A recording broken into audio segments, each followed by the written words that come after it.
वीर, तूने पता लगाया साहिबा का? कहाँ है वो? अंगद, उत्तर तू फिक्र मत कर। हम पूरी कोशिश कर रहे हैं तुझे यहाँ से निकलवाने की। मैं तेरे साथ हूँ पुत्र, हम तुझे कुछ नहीं होने देंगे।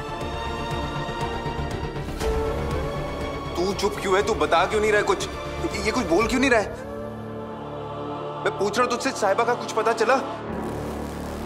पता नहीं वो कहाँ होगी, किस हाल में होगी। I am worried for her. उत्तर, ये मिस्टर ढिल्लो हैं, ये तेरे लॉयर हैं, कुछ सवाल करना चाहते हैं तुझसे। देखिए अंगद, आप मुझे सब कुछ सच सच बताइए। हुआ क्या था? छोटी सी छोटी बात डिटेल में बताइए। आपके पापा कह रहे थे कि आपकी और सीरत की शादी की अनाउंसमेंट सुनकर साहिबा काफी डिस्टर्ब थी।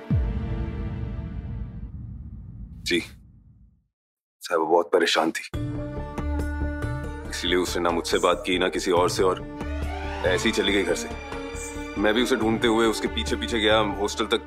ओके, सो साहिबा आपकी और सीरत की शादी की अनाउंसमेंट सुनकर डिस्टर्ब थी और वो उसी डिस्टर्ब मेंटल स्टेट में घर से बाहर निकल गई और आप उसको ढूंढने के लिए उसके पीछे गए।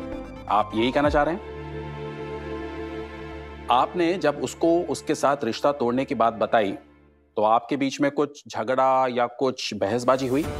I mean, आपने कहा और उसने इस रिश्ते को तोड़ने से मना कर दिया हो? फिर आपने उसे समझाने की कोशिश करी हो, उसने कुछ कहा हो और आपने गुस्से में। ऐसा कुछ भी नहीं हुआ है। मैंने साहिबा को नहीं मारा है, साहिबा वहां पर थी ही नहीं। देखिए, मैं आपका लॉयर हूं, आप मुझे सब कुछ सच सच बताइए।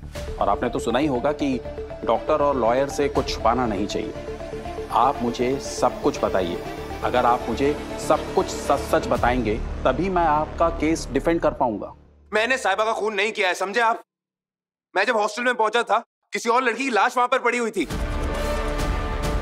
वो साहिबा नहीं थी, मैं कह रहा हूं आपसे।